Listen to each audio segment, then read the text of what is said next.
Assalamualaikum warahmatullahi wabarakatuh. Pada kesempatan kali ini kita akan membahas mengenai metode simplex. Metode simplex adalah suatu prosedur perhitungan yang berulang-ulang dengan ulangan terbatas yang dimulai dari suatu PDF atau penyelesaian dasar visible. Oleh karena itu, nanti di tahapan di metode simplex yang nanti akan kita sebut sebagai algoritma simplex itu dimulai dari suatu penentuan PDF. PDF itu adalah penyelesaian dasar visible. Nah, ini adalah algoritma simplex, yaitu prosedur perhitungan yang berulang-ulang tadi yang dimulai dari suatu PDF dan dilakukan secara berulang dengan ulangan terbatas. Nah, langkah pertama ya untuk algoritma simplex adalah satu, penentuan PDF, yang kedua penyusunan program awal, ketiga kriteria program optimal, dan keempat adalah perbaikan program. Nah, nanti kita akan melihat bagaimana interpretasi dari pelaksanaan atau implementasi dari algoritma simplex ini pada masalah program linear. Kita punya masalah program linear seperti ini. Sebuah perusahaan mebel memproduksi dua jenis peralatan, yaitu rak buku dan meja. Proses produksi melewati dua tahapan, yaitu tahapan pemotongan dan tahapan penyelesaian. Pemotongan tiap rak buku memerlukan waktu 4 jam, demikian pula untuk meja. Kemudian waktu yang diperlukan untuk menyelesaikan tiap rak buku adalah 3 jam dan tiap meja 2 jam. Rak buku memberi laba Rp80.000 per unit dan meja Rp60.000 per unit. Waktu yang tersedia untuk pemotongan tiap periode adalah 100 jam dan untuk penyelesaian adalah 60 jam. Nah, perusahaan ingin menentukan jumlah produksi masing-masing peralatan agar dapat memperoleh laba maksimum. Nah, langkah pertama dari algoritma simplex yaitu adalah penentuan PDF. Nah, penentuan PDF itu PDF itu ada jika matriks koefisien pembatas memuat atau mengandung matriks identitas yang berordo M kali M. M menyatakan banyaknya pembatas. Jadi kalau pembatasnya 3 berarti ordonya adalah 3 kali 3. PDF akan ditentukan dengan cara mengubah pertidaksamaan linear pada pembatas menjadi persamaan linear. Nah, ini sama juga dengan ketika kita menyelesaikan masalah program linear menggunakan solusi grafis. Nah, tahapan pertama untuk solusi grafis yaitu menggambarkan pembatas. Ketika kita menggambarkan wilayah atau pertidaksamaan, maka yang kita lakukan adalah menggambarkan pembatas dulu atau persamaannya terlebih dahulu. Nah, ini juga sama. PDF ditentukan dengan mengubah pertidaksamaan linear pada pembatas menjadi persamaan linear. Nah, pertidaksamaan dengan tanda kurang dari atau sama dengan diubah menjadi persamaan. Caranya adalah dengan menambah variabel baru non negatif yang disebut sebagai variabel slash. Dan pertidaksamaan dengan tanda lebih dari atau sama dengan ditambah dengan variabel negatif yang disebut sebagai variabel surplus. Contohnya kita lihat X tambah Y kurang dari sama dengan 25. Ini pembatas yang pertama misalnya. Untuk merubah ini menjadi pembatas, menjadi persamaan linear, X tambah Y kurang dari sama dengan 25. Nah, kita menginginkan ini tandanya menjadi sama dengan. Nah, ini untuk ditambahkannya sebesar berapa? Ini tergantung X tambah Y. Kalau X tambah Y misalnya baru ada 10, berarti supaya sama dengan 25, 10 kurang dari sama dengan 25. Supaya sama dengan 25, maka ini harus ditambah dengan 15. Tetapi ketika X tambah Y ini sudah 20, maka ini tambahnya 5. Artinya penambahan di sini ini bukan ditambahkan dengan konstanta, melainkan ditambahkan dengan variabel karena masih ada atau belum jelas akan ditambahkan dengan bilangan berapa, masih tergantung dari X tambah Y ini, seperti itu. Nah, ini ditambah dengan kita sebut nanti variabel slash yang pertama S1. Pertidaksamaan yang kedua misalnya, kalau kita punya 3X ditambah 2Y lebih dari sama dengan 60. Bagaimana kalau lebih dari atau sama dengan? Ingat kalau ini berpikir kita seperti timbangan itu ya. Ruas kiri itu menyatakan untuk apa yang akan kita timbang, ruas kanan itu adalah ukurannya. Ya, ukurannya. Oleh karena itu, kalau ruas kiri lebih dari sama dengan ruas kanan, berarti di timbangan di sebelah kiri itu harus kita kurangi supaya bobot yang kita timbang itu sama dengan ukuran tersebut. Nah, berarti di sini X3X tambah 2Y harus dikurangi dengan S2 sama dengan 6 supaya sama dengan 60. Maka kita menambah atau mengurangi dengan variabel slash atau variabel surplus ini tergantung dari tanda pertidaksamaannya ini. Baik, kita akan lihat contohnya dari masalah tadi.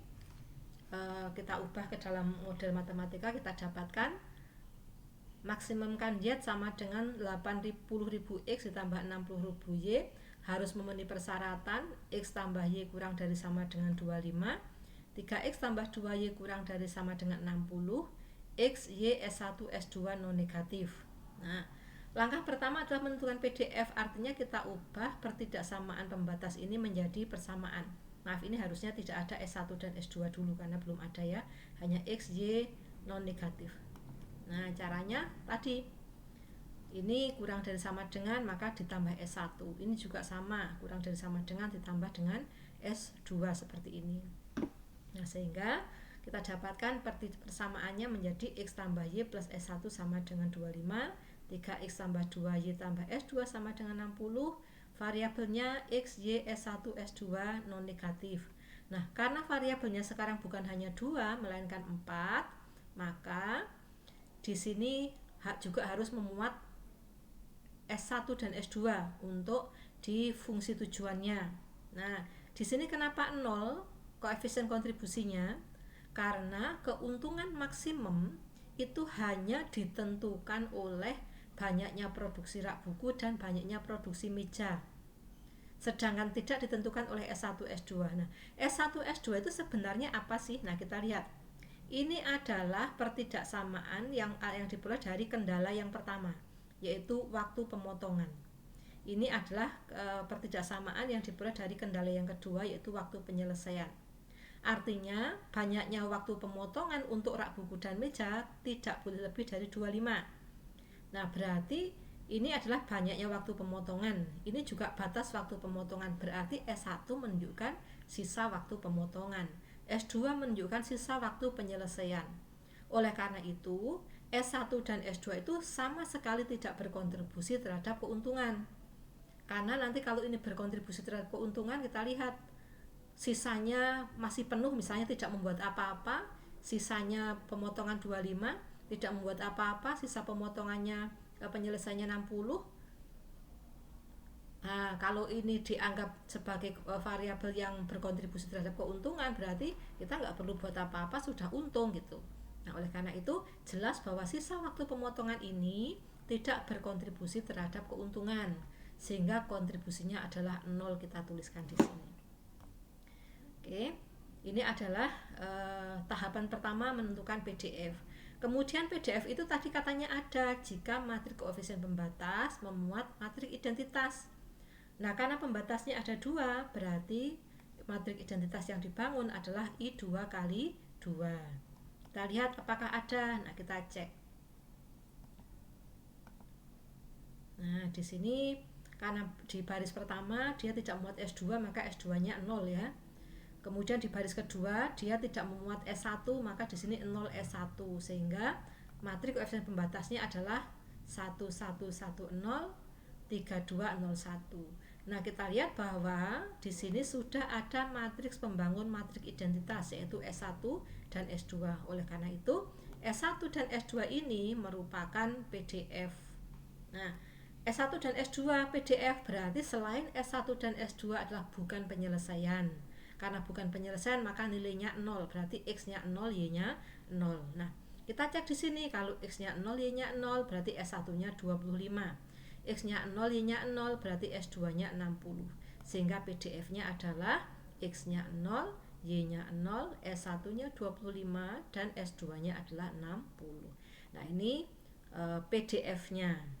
Nah, kalau sudah, kita akan lihat program awalnya seperti apa kalau kita punya bayangan PDF seperti ini. Nah, tahapan yang kedua dari algoritma simplex adalah penyusunan program awal. Caranya bagaimana? Yaitu dengan melihat atau memasukkan matriks koefisien pembatas ke dalam tabel simplex. Nah, sebelum memasukkan matriks koefisien pembatas ke dalam tabel simplex, kita lihat dulu bahwa dari matriks koefisien pembatas, variabel yang membangun matriks identitas, dia merupakan penyelesaian atau basis atau variabel yang masuk program. Sehingga nanti ketika sudah punya seperti itu, kita dapat memperoleh penyelesaian visibelnya.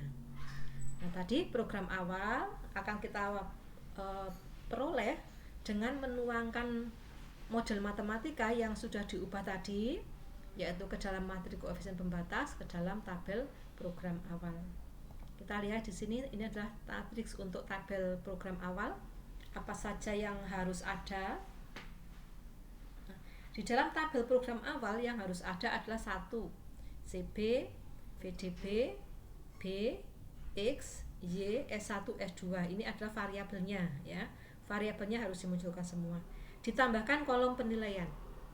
Kemudian ada kolom di atas, baris di atas ini untuk tempat kita meletakkan koefisien kontribusi untuk setiap variabel ini. Kemudian ada 2 baris, ini artinya kita mempunyai 2 pembatas. Kalau pembatas atau kendalanya lebih dari 2, misalnya 3, ya kita berarti harus punya baris ketiga.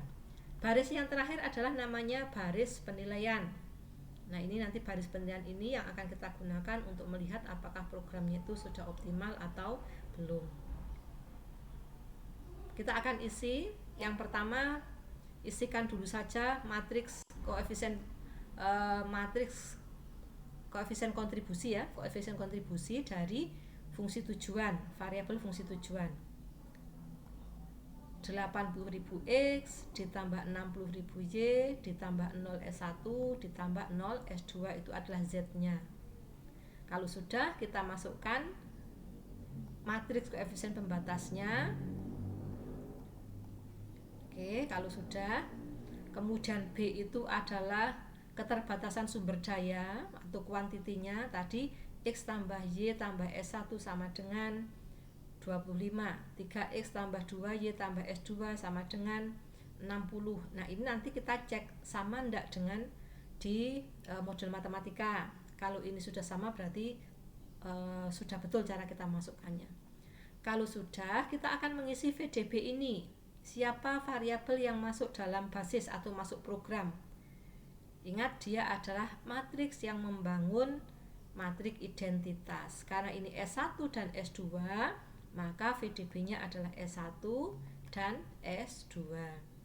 Sehingga kita bisa mengisi CB. CB itu apa? CB itu adalah koefisien kontribusi untuk variabel yang masuk basis. Nah, variabel yang masuk basis S1 dan S2. Kita lihat kontribusinya di sini.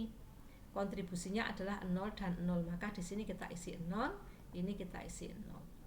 Selanjutnya diisi ZC min CC. Z itu adalah hasil kali kontribusi dengan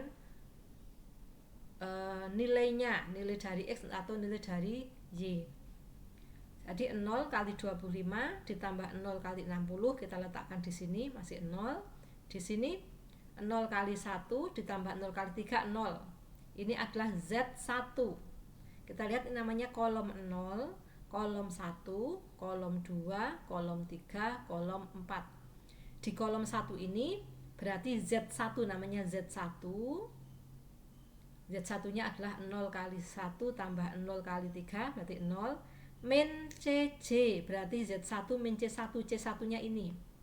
C1, C2, C3, C4 berarti di sini 0 dikurangi 80.000, ketemunya min 80.000. Di sini juga sama, 0 kali 1 ditambah 0 kali 2 dikurangi 60.000, ketemunya min 60.000. Kemudian di sini 0 kali 1 ditambah 0 kali 0 dikurangi 0, nilainya 0 dan nilainya 0. Inilah program awal yang kita susun. Nah, dasar penentuan program awal itu ya dari PDF tadi sebenarnya ya. Hanya saja dinyatakan dalam bentuk tabel. Nah, program awal ini artinya bahwa S1 itu 25 yang masuk program. S2-nya 60, artinya sisa waktu pemotongannya 25, sisa waktu penyelesaiannya 60. Artinya kita belum membuat apa-apa seperti kita sebutkan tadi.